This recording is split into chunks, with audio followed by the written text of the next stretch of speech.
ಎಲ್ಲರೂ ಹೇಳತಾರೋ ಜಗತ್ತು ಭಾಳ ಮುಂದೆ ಹೋಗೈತಿ ಅಂತ.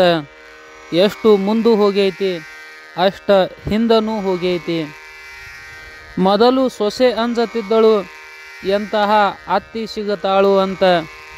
ಇವತ್ತು ಅತ್ತೆ ಅಂಜತಾಳು ಎಂತಹ ಸೊಸೆ ಸಿಗುತ್ತಾಳು ಅಂತ. ಮೊದಲು ಶಿಷ್ಯರು ಅಂಜುತ್ತಿದ್ದರು ಎಂತಹ ಗುರುಗಳು ಸಿಗುತ್ತಾರು ಅಂತ.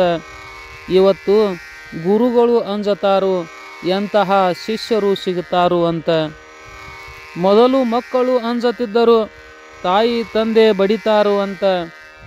ಇವತ್ತು ತಾಯಿ ತಂದೆ ಅಂಜತಾರು ಮಕ್ಕಳಿಗೆ ಹ್ಯಾಂಗ ಬುದ್ಧಿ ಹೇಳುನು ಅಂತ. ಎಲ್ಲರೂ ಜಗತ್ತು ಬದಲಾಗಿದೆ ಅಂತಾರು, ಆದರೂ ಮೆಣಸಿನ ಕಾರು ಬದಲಾಗಿಲ್ಲ, ಮಾವಿನ ಹಣ್ಣಿನ ಸಿಹಿ ಬದಲಾಗಿಲ್ಲ, ಎಲೆಗಳ ಬಣ್ಣು ಬದಲಾಗಿಲ್ಲ. ಬದಲಾಗಿದ್ದು ಮನುಷ್ಯನ ಮಾನವೀಯತೆ ಮಾತ್ರ. ಇದ ಅನ್ನವನ್ನು ಉಂಡು ಸಂತರು ಆದರು, ಇವ ನೀರವನ್ನು ಕುಡಿದು ಶರಣರು ಆದರು. ಇದ ಭೂಮಿ ಮೇಲೆ ತಿರುಗಾಡಿ ವೀರರು ಆದರು, ಶೂರರು ಆದರು, ಋಷಿ ಮುನಿಗಳು ಆದರು. ನಾವು ಇದ ಅನ್ನವನ್ನು ಉಂಡು ಇವ ನೀರವನ್ನು ಕುಡಿದು ಸ್ವಾರ್ಥಿಗಳಾದೆವು, ಮೋಸಗಾರರು ಆದೆವು. ನಮ್ಮ ಜೀವನ ಹಿಂಗೆ ಯಾಕೆ ಆಯಿತು? ಅವರ ಜೀವನ ಅಷ್ಟ ಸುಂದರ ಯಾಕಾಯಿತು? ನಾವು ಈ ದೇಹವನ್ನು ಬಳಸಿ ಹೊಲ ಗಳಿಸಿದ್ದೆವು, ಮನಿ ಗಳಿಸಿದ್ದೆವು, ಸಂಪತ್ತು ಗಳಿಸಿದೆವು.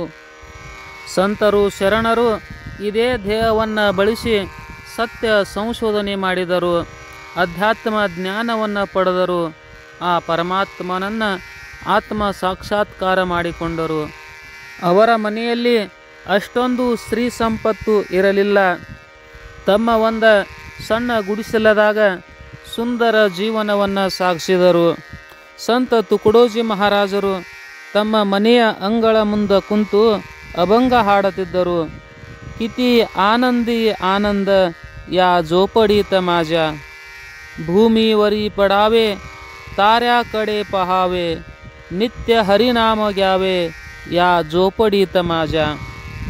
पेट्या आणि तिजोऱ्या त्यातून होती चोऱ्या, धारास नाही दोऱ्या या झोपडीत माझ्या. येता तरी सुखे या, जाता तरी सुखे जा, तुकडोजीवरी बसाया या झोपडीत माझ्या. ತುಕಡೋಜಿ ಮಹಾರಾಜರು ಅತಿ ಆನಂದದಿಂದ ದಿನಾಲೂ ಅಭಂಗ ಹಾಡುತ್ತಿದ್ದರು. ಊರಾಗಿನ ಜನರು ಈತ ಇಷ್ಟು ಆನಂದದಿಂದ ಅಭಂಗ ಹಾಡತಾನು, ಇವನ ಮನೆಯಲ್ಲಿ ಏನು ಐತಿ ನೋಡಬೇಕು ಅಂತ ಆತನ ಮನೆಗೆ ಬಂದರು.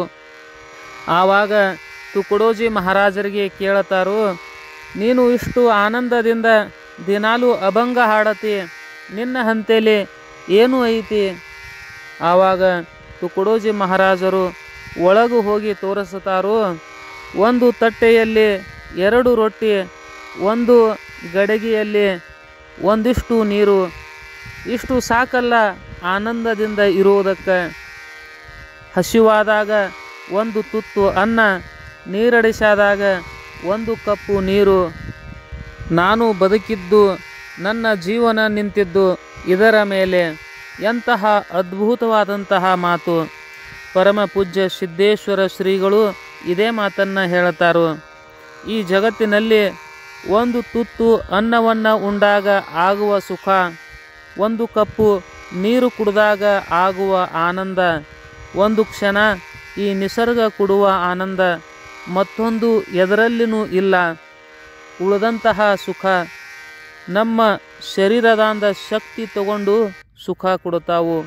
ಆದರೂ ಈ ನಿಸರ್ಗ ನಮ್ಮ ಮೈಯಾಗ ಶಕ್ತಿನೂ ಕೊಟ್ಟಿತು, ನಮಗೆ ಆನಂದನೂ ಕೊಟ್ಟಿತು. ಇಂತಹ ಒಂದು ಸರಳ ಸುಂದರ ಜೀವನ ಶ್ರೀಗಳು, ಸಂತರು, ಶರಣರು ಬದುಕಿದರು. ಅಂತಹ ಒಂದು ಸರಳ ಸುಂದರ ಜೀವನ ನಾವು ನೀವು ಎಲ್ಲರೂ ರೂಪಿಸಿಕೊಳ್ಳೋಣ. ಎಲ್ಲ ಸಜ್ಜನ ಬಂಧುಗಳಲ್ಲಿ ಅನಂತ ಅನಂತ ವಂದನೆಗಳು.